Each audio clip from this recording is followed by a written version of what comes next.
রমজান মাসে তারাবি নামাজ কিভাবে পড়বেন, এশারের নামাজের সাথে তারাবি নামাজটা কিভাবে যোগ করে পড়তে হয় এবং বেতরের নামাজটা ঠিক কখন পড়তে হয় এবং তারাবি নামাজ ৮ রাকাত পড়া যায় কি না, বা শরীরে দুর্বলতা চলে আসলে তারাবি পড়তে পড়তে তাহলে এটা বসে পড়া যাবে কি না, বা তারাবি নামাজটা কোনোভাবে ১০ রাকাত পরে অফ করা যাবে কি না, বা তারাবি নামাজটা পড়া শুরু করলে কোনো ব্যস্ততা আসলে সেটা ফেলে রেখে দিলে গুনাহ হবে কি না, এবং তারাবি নামাজে কোন সূরাটা বেশি পড়া উত্তম, তারাবি নামাজের ২ রাকাত পর পর কোন দোয়াটা পড়া উত্তম, তারাবি নামাজ শেষে কোন দোয়াটা মোনাজাতে পড়া উত্তম, এ সকল বিষয় নিয়ে আজকের এই ভিডিওটি। মা বোনেরা ভিডিওটা দেখে যাবেন, ইনশাল্লাহ উপকার পাবেন। পুরুষ ভাইয়েরাও দেখে যাবেন, ইনশাল্লাহ তারাবি নামাজের একটা সুস্পষ্ট ধারণা আপনারা পাবেন। যেহেতু তারাবি নামাজটা বছর ঘুরে আমাদের কাছে আসে, তাই তারাবি নামাজের দোয়া, কেরাত, সূরা এগুলো অনেকের কাছে অনেক বেশি অস্পষ্ট থাকে, ভুলে যান। স্বাভাবিকভাবে ৫ ওয়াক্ত নামাজের সূরা কেরাতই আমরা অনেকেই জানি না, আর তারাবি নামাজ তো সবসময় থাকে না, তাই এটা আমাদের কাছে অনেকটাই অস্পষ্ট, অনেকটাই ঘোলাটে হয়ে যায়, আমরা বুঝি না, ভুলে যাই, স্মরণ থাকে না।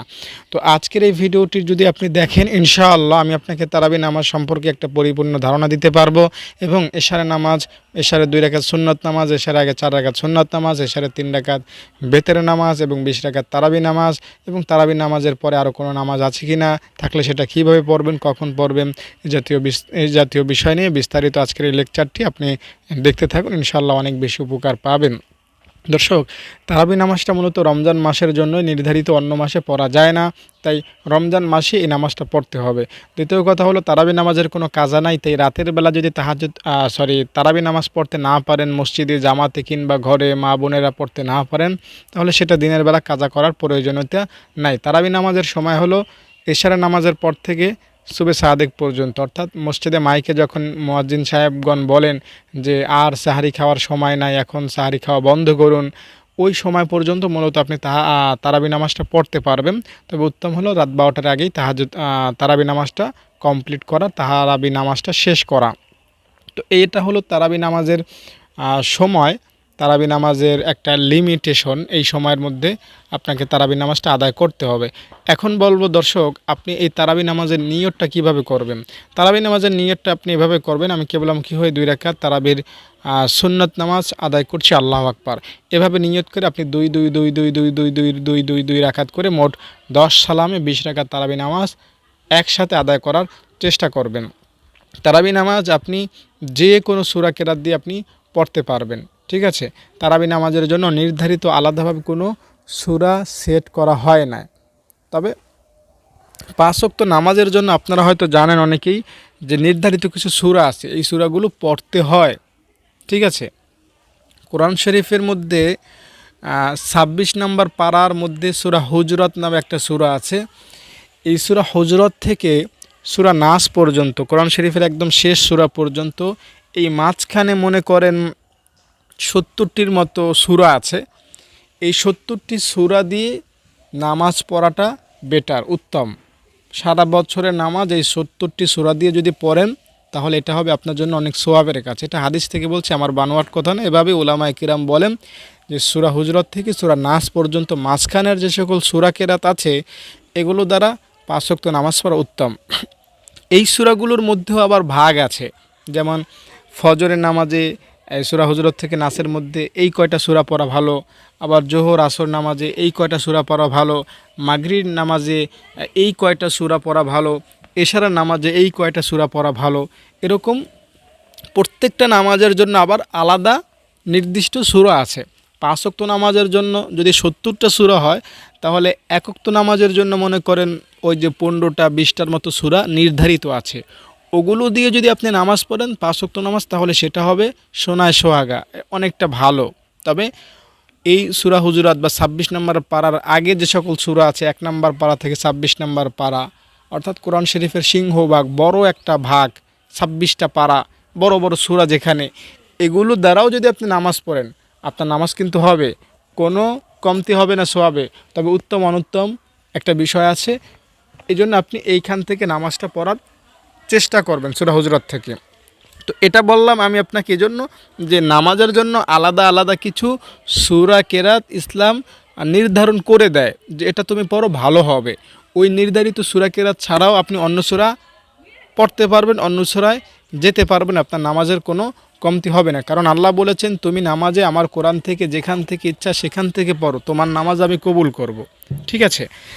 তো এই হাদিসের বা এই আমি যে কথাগুলো বললাম, এই আলোকে আমি বলছি, তারাবি নামাজের জন্য আপনি বিশেষ কিছু সূরাকে নির্ধারণ করবেন যে আমি এই সূরাটা দ্বারা তারাবি পড়ব, এই সূরাটা ছাড়া তারাবি পড়ব না। তবে যারা মনে করেন বেশি পড়তে চান, তারা তো কোরআন শরীফের শুরু থেকে শেষ পর্যন্ত পড়বেন। মসজিদগুলোতে সাধারণভাবে খতম তারাবি হয়, সেটার আলাদা একটা বিষয়। তবে যারা ঘরে নামাজ পড়বেন, একা একা নামাজ পড়বেন, যাদের অনেকগুলো সূরা মুখস্থ নাই, পুরা কোরআন মুখস্থ নাই, তাদের জন্য আমার এই কথাগুলো প্রযোজ্য। মসজিদে গিয়ে জামাতে যারা নামাজ পড়বেন তাদের জন্য কিন্তু না। আপনি এভাবে তারাবি নামাজটা পড়বেন। প্রত্যেক 2 রাকাতের দ্বিতীয় রাকাতে আপনি সূরা ইখলাস একবার পড়বেন। কি বললাম? প্রত্যেক 2 রাকাতের দ্বিতীয় রাকাতে আপনি সূরা ইখলাস একবার পড়বেন। প্রথম রাকাতে সূরা ফিল পড়লেন, অথবা কুরাইশ পড়লেন, অথবা কাফিরুন পড়লেন, অথবা ইদা জা নাসরুল্লাহ পড়লেন, একটা সূরা পড়লেন। 2 রাকাত করে পড়বেন না তারাবি নামাজ, 20 রাকাত পর্যন্ত পড়বেন না। তাহলে প্রথম রাকাতে একটা সূরা পড়বেন, দ্বিতীয় রাকাতে সূরা ইখলাস পড়বেন, এরপরে সালাম ফিরাবেন, আবার দাঁড়াবেন, আবার দাঁড়িয়ে প্রথম রাকাতে কি পড়বেন? সূরা ফাতিহা, এবং দ্বিতীয় রাকাতে কি? সূরা ইখলাস পড়বেন। এভাবে 20 রাকাতের প্রত্যেক দ্বিতীয় রাকাতে সূরা ইখলাসটা আপনি পড়ার চেষ্টা করবেন। এতে করে আপনার 20 রাকাতে মোট 10 বার সূরা ইখলাস পড়া হয়ে যাবে। আর তারাবির মধ্যে রমজান মাসে 10 বার সূরা ইখলাস পড়াটা কিন্তু অনেক বড় ব্যাপার স্যাপার। আপনার প্রায় বলা চলে কত হয়, 200-100 বার কোরআন খতমের সওয়াব হয়ে যাবে। তারাবি নামাজে শুধুমাত্র এই নিয়মটা ফলো করার ফলে 210 বার, 210 বার এরকম কোরআন, মানে 200 বারের বেশি কোরআন খতমের সওয়াব হবে আপনার। তাই এই নিয়মটা আপনি ফলো করবেন। প্রত্যেক দ্বিতীয় রাকাতে কি পড়বেন? সূরা ইখলাসটা পড়বেন। আমি আবারও বলছি, এটা কিন্তু কোনো বাধ্যতামূলক নিয়ম না, আপনি আপনার মতো করেও পড়তে পারবেন। তাই আমি আপনাকে বলছি, দ্বিতীয় রাকাতে সূরা ইখলাস পড়বেন, প্রথম রাকাতে সূরা ফাতিহার পর যে কোনো একটা সূরা মিলাতে পারবেন। আর আপনার যদি সূরা কেরাত জানা না থাকে, মনে করেন অনেক বেশি সূরা কেরাত আপনার জানা নাই, বা অনেক বেশি সূরা কেরাত জানা আছে কিন্তু অনেক বেশি সূরা কেরাত শুদ্ধ নাই, শুদ্ধতার একটা কিন্তু বড় প্রশ্ন জাগে নামাজ পড়তে গেলে। কারণ অশুদ্ধ কেরাত পড়লে নামাজ হয় না, তারাবিও হবে না। তাই আপনি কষ্ট করে 2-3টা সূরাও যদি মুখস্থ করতে পারেন শুদ্ধভাবে, এটাও কিন্তু তারাবি নামাজ পড়ার জন্য, এশা, বেতের, তাহাজ্জুদ সব কিছু পড়ার জন্য যথেষ্ট হবে। তা কীভাবে? মনে করেন আপনার 3টা সূরা মুখস্থ আছে, সূরা ফাতিহা, সূরা ফিল এবং সূরা ইখলাস। এই 3টা সূরা দিয়ে তারাবির 20 রাকাত, এশার 9 রাকাত এবং তাহাজ্জুদের 8 রাকাত কীভাবে পড়বেন, সহজ একটা নিয়ম আপনাকে আমি বলে দিচ্ছি। প্রথম রাকাতে সূরা ফাতিহা পড়বেন, দ্বিতীয় রাকাতে সূরা ফাতিহার পরে সূরা ফিল পড়বেন, দ্বিতীয় রাকাতে এসে আবার সূরা ফাতিহা পড়বেন এবং সূরা ইখলাস পড়বেন, এরপরে সালাম ফিরাবেন। এভাবেই প্রত্যেক 2 রাকাতে, প্রথম রাকাতে সূরা ফাতিহা পড়ে দ্বিতীয় রাকাতে সূরা ফিল পড়বেন,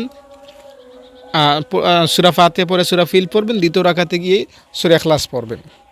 এখন আরও সহজ করে আপনাকে বলছি, মনে করেন আপনার কোনো সূরাই মুখস্থ নাই, শুধু সূরা ইখলাস আর সূরা ফাতিহা আছে মুখস্থ, তাহলেও আপনি রমজানের সব নামাজ পড়তে পারবেন এই 2টা সূরা দিয়েই। তা কীভাবে? আপনি প্রথম রাকাতে সূরা ফাতিহা পড়ে সূরা ইখলাস পড়বেন, দ্বিতীয় রাকাতেও সূরা ফাতিহা পড়ে সূরা ইখলাস পড়বেন।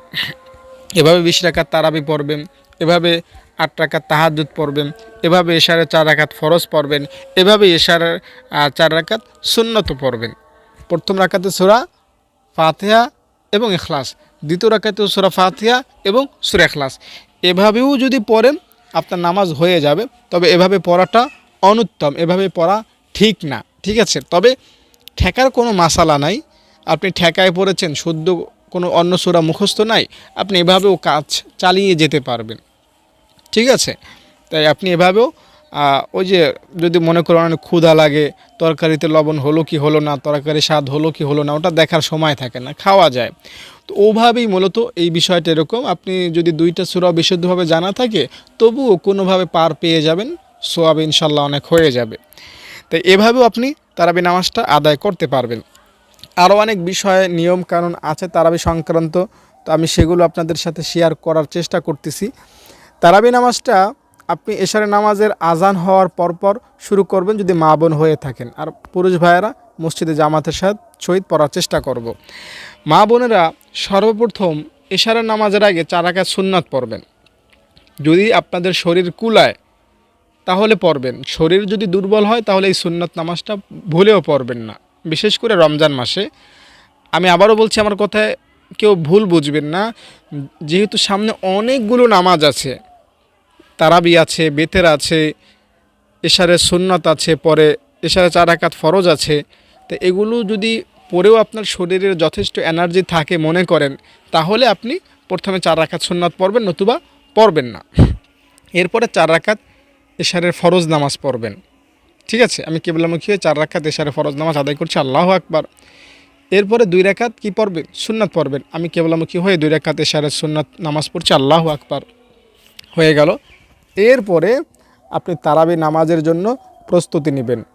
আল্লাহকে বলবেন যে আল্লাহ, তারাবি নামাজের জন্য আমি কিবলামুখী হয়ে 2 রাকাত তারাবি নামাজ আদায় করছি, আল্লাহু আকবার।